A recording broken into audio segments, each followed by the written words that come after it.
ओं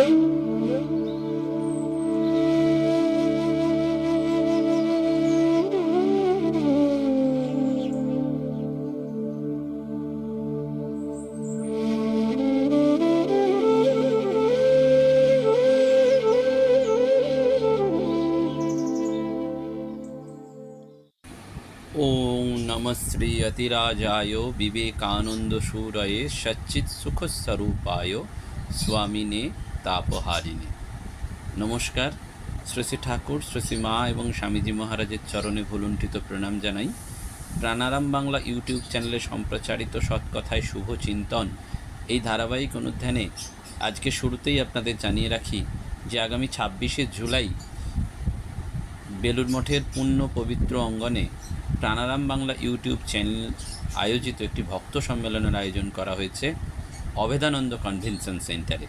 মাত্র 300 টাকা অনুদানের বিনিময়ে আপনারা এই ভক্ত সম্মেলনে প্রবেশপত্র সংগ্রহ করতে পারেন। আপনাদের দ্বিতীয় একটি ঘোষণার কথা জানাই যে আত্মবিকাশ এবং বিবেকানন্দ অনুধ্যান কেন্দ্র গত 26শে জানুয়ারি 2026 তার জন্মলগ্ন জন্মকাল আমরা ইতিমধ্যেই বেশ কয়েকটি সেবা পূজা যেমন নিবেদন করেছি, অনবদ্য কিছু সেবা পুজো যেমন বৌদ্ধ ভিক্ষুদের মাঝে সেবা পূজা, সন্ন্যাসিনীদের মাঝে সেবা পূজা এবং একেবারে বস্তি এলাকার ছেলে মেয়েদের মধ্যে সেবা পূজা। কিন্তু তার পাশাপাশি আমরা বিশ্বাস করেছি এই বিবেকানন্দ কেন্দ্র এবং আত্মবিকাশ ও বিবেকানন্দ অনুধ্যান কেন্দ্রের পক্ষ থেকে যে মানুষকে একদিন কিছু দিয়ে তার উন্নতি করা যায় না, একটা সাস্টেনেবল কিছু করা দরকার। সেই জন্য আমরা গ্রামের স্কুলকে অ্যাডাপ্ট করেছি, যে স্কুলকে অ্যাডপশনের মধ্যে দিয়ে তাদের স্কিল ডেভেলপমেন্ট এবং তাদের কিছু পুষ্টিকর খাদ্য আমরা প্রদান করব প্রতি মাসের নির্দিষ্ট কিছু দিনে। কারণ আমাদের আর্থিক সঙ্গতি খুব সামান্য। প্রতিদিন পুষ্টিকর খাদ্য অর্থাৎ টিফিন, একটু ডিম সেদ্ধ, একটু কেক, একটু বিস্কুট এটি দিতে গেলে প্রতিদিনের যে ব্যয়ভার সেটা আমরা পারবো না। হয়তো সপ্তাহে 2 দিন বা 3 দিন পারবো। আপনারা যদি এগিয়ে আসেন তাহলে আমরা প্রতিদিনের পরিকল্পনায় যেতে পারি। আর শুধু তাদের দৈহিক বিকাশ তো নয়, বৌদ্ধিক বিকাশ দরকার। সেই বৌদ্ধিক বিকাশের জন্য তাদের আমরা কিছু স্কিল ডেভেলপমেন্ট ট্রেনিং শহরের বুকে এবং গ্রামে করতে চাইছি। যেমন আধুনিক যুগে physiotherapy course, nursing course, paramedical course, computer প্রশিক্ষণ, smartphone training, cyber security awareness, এই ধরনের ক্যাম্প। তো এটির জন্য আমাদের কিছু প্রয়োজনীয় জিনিস দরকার, যেমন ল্যাপটপ আমরা আগেই আবেদন করেছিলাম, প্রিন্টার আমাদের দরকার, স্মার্টফোন দরকার, হোয়াইট বোর্ড দরকার, বড় স্ক্রিন প্রজেক্টর দরকার। এইগুলি আমাদের দরকার। অন্তত একটি দুটি করে হলেও আমরা সেটিকে নিয়ে মূলধন করে এগিয়ে যেতে পারবো। তো এই ব্যাপারে আপনাদের সহযোগিতা আমরা একান্তভাবে কামনা করি। অনেক ভক্ত যোগাযোগ করেছেন, এখনও আমাদের কিছু বাকি। যদি আপনারা সেটিতে এগিয়ে আসেন তাহলে আমাদের উপকার হয়। আত্মবিকাশ এবং বিবেকানন্দ অনুধ্যান কেন্দ্রকে বিশ্বাস করে, কারণ এটি একটি রেজিস্টার্ড অর্গানাইজেশন এবং রামকৃষ্ণ মঠ মিশনের সন্ন্যাসী মহারাজদের করকমল স্পর্শে এর উদ্বোধন হয়েছে। আমরা এর ওয়েবসাইট ডেভেলপমেন্টের মধ্যেও রয়েছি। সুতরাং আপনাদের সকলকে এইটুকু নিবেদন করে আজকে আমরা ধর্ম নিয়ে কথা বলবো।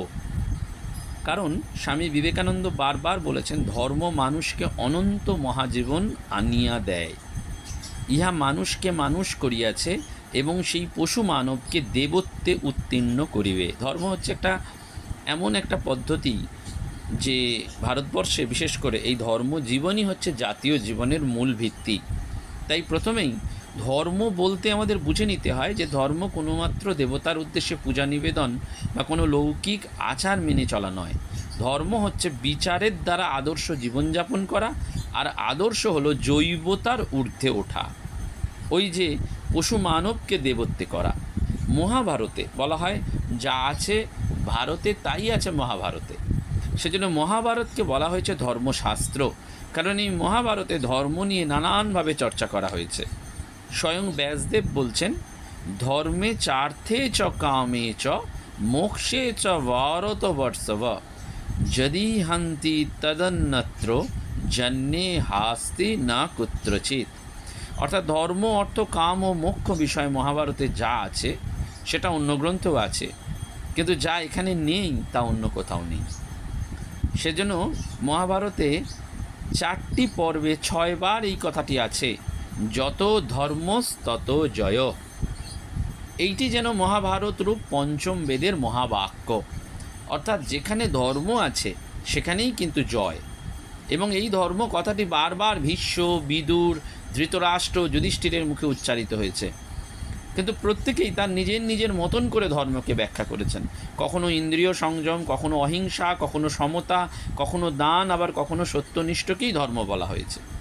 ভগবান শ্রীকৃষ্ণ বারবার বলেছেন ধর্ম সৃষ্টিকে ধারণ করে আছে, তাই ধর্ম সম্পর্কে বলা হয় ধারণাৎ ধর্ম মিথ্যাহু ধর্ম ধারয়তে প্রজা। আবার শান্তি পর্বেও বলা হয়েছে ধর্মে বর্ধতি বর্ধন্তি সর্বভূতানি সর্বদা। সেজন্য কখনো কখনো স্বভাবকেও ধর্ম বলছে, যেমন জলের ধর্ম হচ্ছে শীতলতা, অগ্নির ধর্ম হচ্ছে উষ্ণত্ব।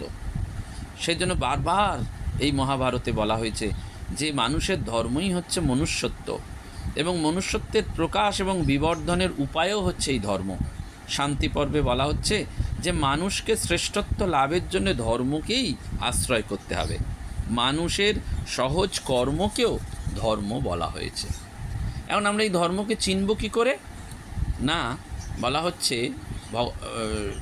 সেই যুধিষ্ঠির তিনিও বলছেন যে স্থিতদি মানুষ্য ধর্মের স্বরূপ বুঝতে গিয়ে কোথাও আটকে যাচ্ছেন, কারণ ধর্ম খুঁড়ের ধারের মতন সূক্ষ্ম, পর্বতের চেয়েও গড়িয়া। সেজন্য ধর্মকে চিনবার 7টি লক্ষণের কথা বলা হয়েছে: অহিংসা, শৌচ, অক্রোধ, অক্রূরতা, দম, সম, সরলতা। আর ধর্মের 5টি প্রবেশ পথ বলা হয়েছে: শান্তি, সমতা, দয়া, অহিংসা, অমাৎসর্য। ধর্ম দাঁড়িয়ে আছে এই 6টা পায়ে ভর দিয়ে। জন্ম থেকে ক্ষুধা, তৃষ্ণা, যৌবনে মোহ, শোক, আর বার্ধক্যে জরা, আর মৃত্যুই হচ্ছে ধর্মের শর্টপথ। দেখুন, আমরা এই জগতে এমন কেউ নেই যার জরা, ব্যাধি এবং মৃত্যু হবে না। প্রারব্ধকে ভোগ করার জন্য আমাদের বারবার আসতে হবে।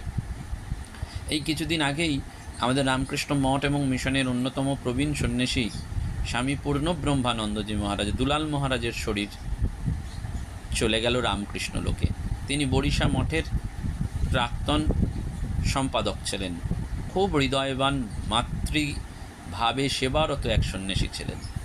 আমি আমার ব্যক্তিগত ফেসবুকে তার শরীর চলে যাওয়ার খবরটি চলে যাওয়ার পর একটি ছোট্ট কাহিনী লিখেছিলাম। মহারাজের সাথে দেখা হলেই মহারাজ জিজ্ঞেস করতেন, অরিজিৎবাবু কেমন আছেন, বক্তৃতা চলছে তো? আমি যখন জিজ্ঞেস করতাম মহারাজ কেমন আছেন, তখন সেই সর্বত্যাগী সন্ন্যাসী উত্তর দিতেন তার কোলন ক্যান্সার হয়েছিল। তিনি বলতেন যে মা তো কোনো যন্ত্রণা দেননি, এই যে বেলুন মঠে আছি, ঠাকুরের নাম করছি, হ্যাঁ কেমোথেরাপি হলে একটু দুর্বল হয়ে পড়ি, কিন্তু মা আমাকে কোনো যন্ত্রণা দেননি, আমি ভালো আছি। এই যে জন্ম, মৃত্যু, জরা, ব্যাধি, এই যে জরা, বিশেষ করে জরা, ব্যাধি, মৃত্যু ভগবান বুদ্ধদেবও প্রত্যক্ষ করলেন।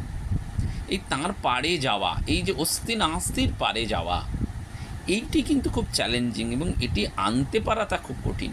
আমি অনেক গৃহস্থকে দেখেছি আনতে পেরেছেন, আবার অনেক সাধু সন্ন্যাসী আনতেও পারেননি, ছটফট করেছেন। সেজন্য শরীর বোধের পারে যাওয়া এইটি। সেজন্য বারবার এই বিচারের দ্বারা, ধর্মের স্বরূপ, ধর্মের লক্ষণ গুণের দ্বারা আমাদের এটিকে বুঝতে হয়। এবং এই যে যুধিষ্ঠিরকে ভীষ্ম সেজন্য বলেছিলেন যে আত্মা নদী বা আত্মারূপী যে নদী, সেটা চিরপ্রবাহিনী, সংযম বাড়িতে পূর্ণ, সত্য হ্রদ, শিলের বা সদাচারের পার, আর দয়ার ঢেউপূর্ণ সেই নদীতে স্নান না করলে অন্তরাত্মা শুদ্ধ হয় না। সেজন্য মানুষের প্রধান ধর্ম মনুষ্যত্বকে ধারণ করে রয়েছে সত্য, সংযম আর শীল। সেজন্য ধর্ম কোনো শুষ্ক তত্ত্ব নয়, মস্তিষ্ক চর্চার বিষয় নয়। ধর্ম হচ্ছে ব্যবহারযোগ্য সম্পূর্ণ জীবন দর্শন, তাকে আচরণের দ্বারা জীবনের অঙ্গীভূত করে নিতে হয়। যুধিষ্ঠির দ্রৌপদীকে সেটি বলছেন, ক্ষমা এবং দয়া এই দুটি মনীষীদের স্বভাব এবং সনাতন ধর্ম, সুতরাং আমি অবশ্যই এই দুটিকে অবলম্বন করব। বস্তুত ধর্মের নিবাস হচ্ছে হৃদয়ে, ধর্ম হৃদি সমাশ্রিতা বলা হচ্ছে শান্তি পর্বে। সেজন্যে এই শান্তি পর্বেও বলা হচ্ছে যে ধর্মের নির্যাসটা হচ্ছে হৃদয়ে, অর্থাৎ যে কর্মের দ্বারা হৃদয় সংকুচিত হয় তা ধর্মকে পীড়ন করে। স্বামী বিবেকানন্দ সেটি বারবার বলছেন, expansion is life, contraction is death. পাপ এবং পুণ্যের সংজ্ঞা বলতে গিয়ে স্বামীজি বারবার বলছেন, পরোপকারই হচ্ছে পুণ্য, পরপীড়নই হচ্ছে পাপ। অর্থাৎ আমরা মানুষকে যদি একটু সাহায্য করি, সেটি সহানুভূতি থেকে নয়, সমানুভূতি। আজকে ইংরেজি পরিভাষায় আমরা সিম্প্যাথি না বলে তাকে বলছি এমপ্যাথি। ওই পরের জন্য একটু ভাবা, পরের জন্য একটু হৃদয় দেওয়া। আমাদের আত্মবিকাশ এবং বিবেকানন্দ অনুধ্যান কেন্দ্রের লক্ষ্যই হচ্ছে স্বামী বিবেকানন্দের আদর্শে, সেজন্য এই ছাত্রীদের মূল্যবোধ বা নৈতিক আদর্শে একটু জীবন গঠন, বিবেকানন্দ অনুশীলনের মাধ্যমেই সেটি সম্ভব। আমরা গত 3রা মে তাদেরকে নিয়ে স্বামী বিবেকানন্দের পৈতৃক আবাস এবং সাংস্কৃতিক কেন্দ্রের আধ্যাত্মিক পরিভ্রমণে যখন গিয়েছিলাম, স্বামী বিবেকানন্দের বাড়ির যে মিউজিয়ামটি রয়েছে, আমাদের মতে মনে হয় প্রত্যেক বাড়ির ছেলে মেয়েদের অবশ্যই করে এই মিউজিয়ামটি দেখানো উচিত। কারণ স্বামীজির জীবনের নানান ঘটনাবলী, সেই সময়কার ইতিহাস, সেটি তারা জানতে পারবে এবং সেখান থেকেই তাদের ওই যে হৃদয়বত্তার প্রসারণ দরকার। বাড়িতে বসে তো মূল্যবোধ চর্চা হয় না, এই যে একসাথে বসে খাওয়া, একসাথে চলা, পরের দুঃখকে অ্যাডজাস্ট করে নেওয়া, এইটি কিন্তু দরকার এবং সেটি কিন্তু ধর্মের একটি সোপান। সেজন্য বলা হয় শীল, সেটাও ধর্মের অপর নাম। যার শীল আছে তিনি শিষ্ট। শীলের মাহাত্ম্য বর্ণিত হয়েছে ধৃতরাষ্ট্র কথিত প্রহ্লাদ এবং ইন্দ্রের উপাখ্যানে। দৈত্যরাজ প্রহ্লাদ আপন গুণশীলে ইন্দ্রের স্বর্গ অধিকার করেছিলেন। স্বর্গভ্রষ্ট ইন্দ্র দেবগুরু বৃহস্পতির কাছে গেলেন জানতে যে কোন গুণের দ্বারা প্রহ্লাদ তাকে পরাজিত করলেন। দেবগুরুর পরামর্শে তিনি ব্রাহ্মণের ছদ্মবেশে প্রহ্লাদের কাছে উপস্থিত হলেন। প্রথমে ব্যস্ততার কারণে প্রহ্লাদ তাকে শিক্ষা দিতে চাননি, কিন্তু পরে ইন্দ্রের বিনীত ব্যবহারে সন্তুষ্ট হয়ে তাকে শিষ্যরূপে গ্রহণ করলেন। তার গুরু সেবায় প্রসন্ন হয়ে প্রহ্লাদ যখন ইন্দ্রকে বর দিতে চাইলেন, তখন ইন্দ্র বললেন, আমি জানতে চাই আপনি কোন গুণে ইন্দ্রকে পর্যন্ত অতিক্রম করেছেন। প্রহ্লাদ তখন বললেন, আমি গুরুর উপদেশ মান্য করে রাজার অভিমানে গর্বিত না হয়ে ত্রিলোক পালন করি। এই ধর্মশীলতার দ্বারাই আমি বাসব বিজয়ী হয়েছি। তখন ইন্দ্র প্রার্থনা জানালেন, যদি আপনি আমার প্রতি প্রসন্ন হন তবে আপনার ওই শীল আমাকে দান করুন। প্রহ্লাদ বললেন, তবে তাই হোক। ইন্দ্র প্রহ্লাদকে প্রণাম করে চলে গেলে প্রহ্লাদ অকারণে বিমর্ষ হয়ে পড়লেন। মনের এমন অবস্থা কেন হলো, এই নিয়ে যখন তিনি চিন্তা করছেন, তখন দেখলেন যে এক কান্তিময় তেজমূর্তি ছায়া শরীর নিয়ে তাঁর দেহের বাইরে এসে দাঁড়ালো। প্রহ্লাদ তাকে জিজ্ঞাসা করলেন, আপনি কে? তিনি বললেন, আমি শীল। তুমি আমাকে ত্যাগ করেছ, তাই তোমাকে ছেড়ে তোমার শিষ্য সেই ব্রাহ্মণের কাছে যাচ্ছে। এরপর তার দেহ থেকে আর এক তেজমূর্তি বেরোলো। প্রহ্লাদের জিজ্ঞাসার উত্তরে তিনি বলেন, আমি ধর্ম, যেখানে শীল সেখানেই ধর্ম অবস্থান করে, সুতরাং আমিও সেই ব্রাহ্মণের কাছে যাচ্ছি। দেহ থেকে বহির্গত হলো সত্য। তিনিও বললেন, যেখানে ধর্ম সেখানে সত্যেরই স্থিতি, তাই আমিও সেই ব্রাহ্মণের কাছে যাচ্ছি। এমনি করে সদাচার, বল, বীর্য, লক্ষ্মীশ্রী সকলেই তাকে পরিত্যাগ করল। লক্ষ্মীকে তখন প্রহ্লাদ জিজ্ঞাসা করলেন, কে সেই ব্রাহ্মণ আমার সব হরণ করল? লক্ষ্মী বললেন, সেই ব্রাহ্মণ হচ্ছে ছদ্মবেশী ইন্দ্র, যে ধর্মশীলতার দ্বারা তুমি স্বর্গ পর্যন্ত অধিকার করেছিলে। ইন্দ্র ছদ্মবেশে এসে সেই কল্যাণ হরণ করেছে। জানবে, যেখানে শীল সেখানে ধর্ম, সত্য, সদাচার, লক্ষ্মীশ্রী সকলেই বিরাজ করে। সেই জন্য শীলের বর্ণনা দিতে গিয়ে বলা হয়েছে, মন, বাক্য বা কর্মের দ্বারা কখনো কারুর শত্রুতা না করা, সকলের প্রতি দয়াশীল হয়ে যথাশক্তি দান করাকে শীল বলে প্রশংসা করা হয়। এবং বনপর্বেও সেইটি বলা হয়েছে। ধর্মবেদকে যখন জিজ্ঞাসা করা হয়েছিল শিষ্ট ব্যক্তির আচরণ কীরকম হবে, উত্তরে ধর্মবেদ তখন বলেছিলেন, যে ব্রাহ্মণ শ্রেষ্ঠ, যজ্ঞ, দান, তপস্যা, বেদপাঠ ও সত্য ব্যবহার, এই 5টি পবিত্র কার্য করেন, তিনি শিষ্টাচারী। যারা কাম, ক্রোধ, লোভ, কুটিলতা পরিত্যাগ করে কেবল ধর্মকে নিয়েই সন্তুষ্ট থাকেন, তাঁরাই হচ্ছেন শিষ্ট। ধর্মবেদ সেটি বারবার বলছেন, লোভকেই পাপের অধিষ্ঠান বলে মনে করবেন, তবে ধর্মকার্যের দ্বারা সেই পাপ দূর করা যায়। সৎকর্মের দ্বারাই ধর্ম লাভ হয়। সুতরাং মানুষ নিজের শক্তি অনুসারে অন্নদান, সর্বদা সহিষ্ণুতা এবং সমস্ত প্রাণীর প্রতি যথাযোগ্য আদর করবে। ত্যাগ ছাড়া মানুষের কোনো গুণ থাকতে পারে না। তাকে মিথ্যা কথা বলার অভ্যাস পরিত্যাগ করতে হবে এবং অযাচিতভাবে পরের প্রিয় কার্য করতে হবে।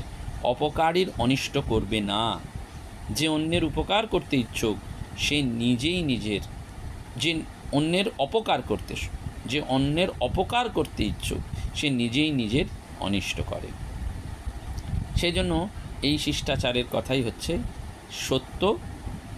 বেদের সার হচ্ছে সত্য, সত্যের সার ইন্দ্রিয় দমন, আর ইন্দ্রিয় দমনের সার হচ্ছে ত্যাগ। এইটি কিন্তু বারবার বলা হয়েছে। সেজন্য ধর্মের বাণিজ্য করে যারা, তারাও ধর্মবাদীদের মতে নিকৃষ্ট এবং নিন্দিত। এবং শুধু তাই নয়, যে ব্যক্তি ধর্ম থেকে ফল দহন করতে চায় এবং যে পাপাত্মা ধর্মচারণ করে ফল কি হবে কি হবে না এরকম সংশয় প্রকাশ করে, তার পক্ষেও কিন্তু প্রকৃত ধর্ম ফল পায় না।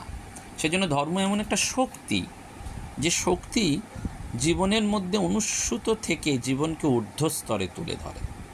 ঋগ্বেদে বলা হয়েছে বজ্রং ঘনা দদি মহি, সর্বদুর্বলতাকে শক্তির খড়গ দিয়ে ছিন্ন করতে হয়। ধর্মের মধ্যে মিথ্যে বা ফাঁকির কোনো স্থান নেই। ধর্ম হলো অস্তিত্বকে অটুট রাখার সাধনা। ধর্মের দ্বারা অন্তরের জড় নিশ্চেষ্টতা, তামসিকতা, আলস্য, অবসাদ কেটে গিয়ে সারস্বত উৎসাহ উদ্দীপনা জেগে ওঠে।